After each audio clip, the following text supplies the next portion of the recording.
after Jadon Sancho's and Eric Ten Hag's kumbaya, let's hold hands moment last week, the last thing on everybody's mind, I feel like, was a transfer. But which is a very weird thing, a weird scenario I feel like we were in as fans. Jadon Sancho, massively fraught relationship with Eric Ten Hag. Looks like he's going to be sold. There's no way on earth that there's going to be an image of Jadon Sancho in the new Manchester United kit. Lo and behold, everything is rekindled. Jadon Sancho is back on the training pitch and features in one pre-season game. Looks sharp. And all the talk is about how Ineos have all these different moves that Ineos are making, and one of them being like reintegrating Jadon Sancho back into the fold. Now, why did I take it on such face value that everything was kind of not okay, but everything was moving forward with Jadon Sancho at Manchester United? Two things, right, that make it very easily for us to have just moved on from it. And to believe the fact that Jadon and Eric Ten Hag were at least on amicable terms and wanted to be working together at Manchester United.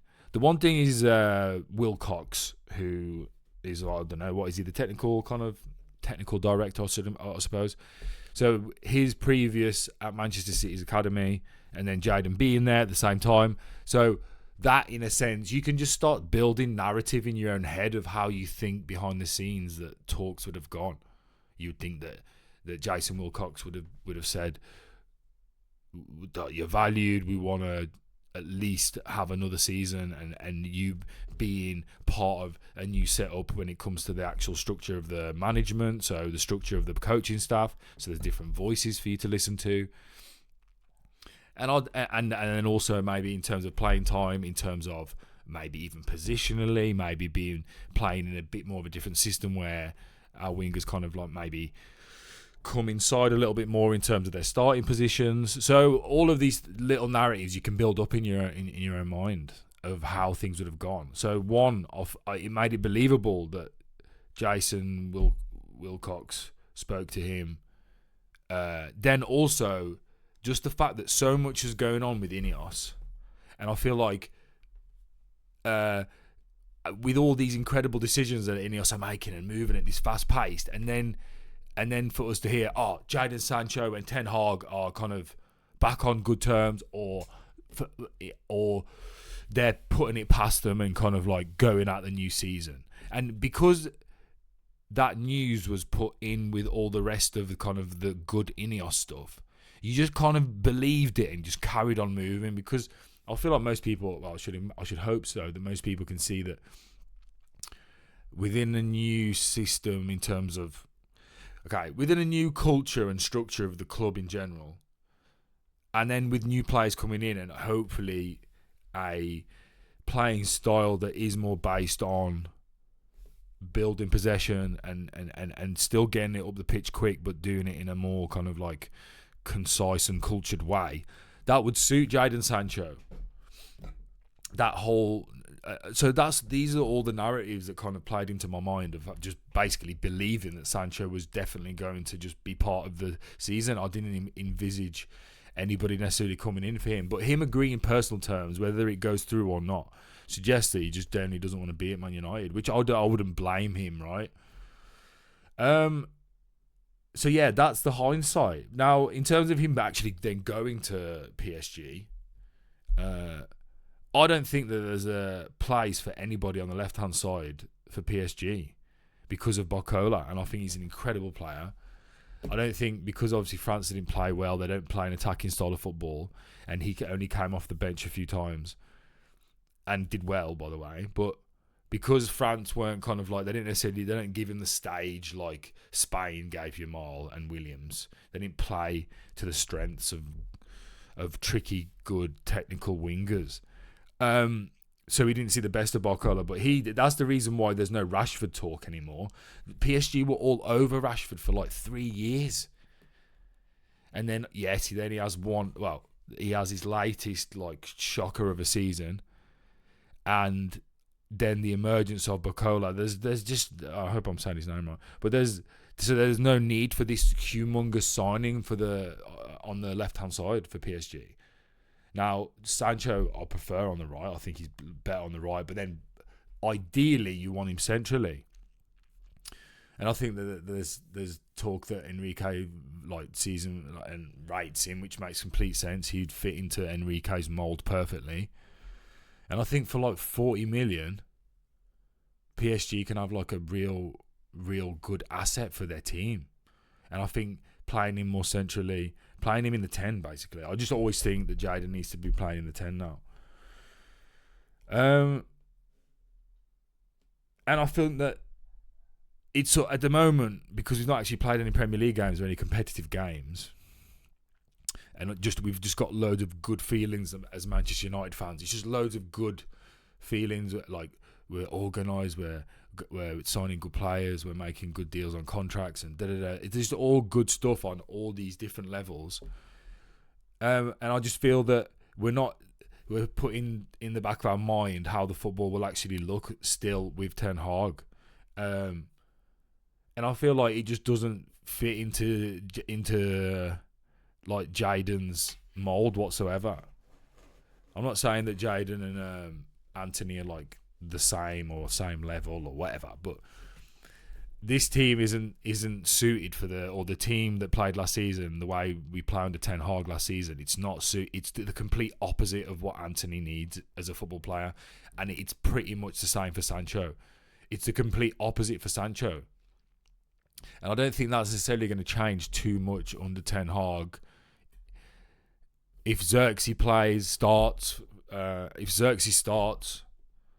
and then he's drifting into and he's basically false nining it and drifting into the 10, and then he's actually creating, and then Sancho is on the left, and then you start seeing a little bit more kind of structured play in those kind of half spaces and in between the lines, then it might start being more of a Sancho team. But that's kind of wishful thinking almost.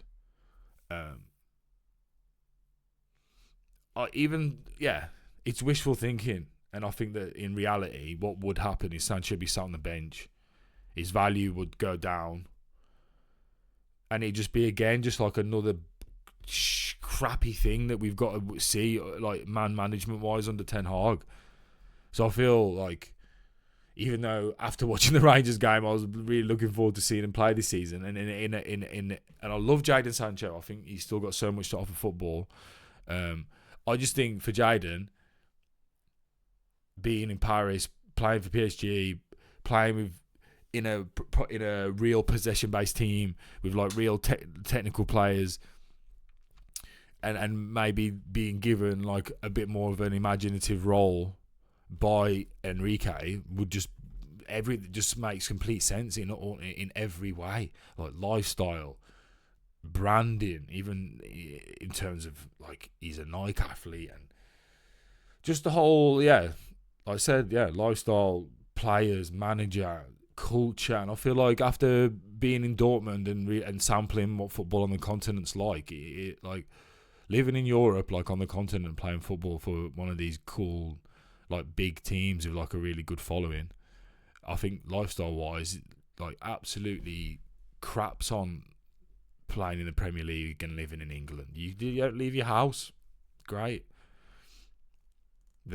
So there's a lot of different things that kind of go with it.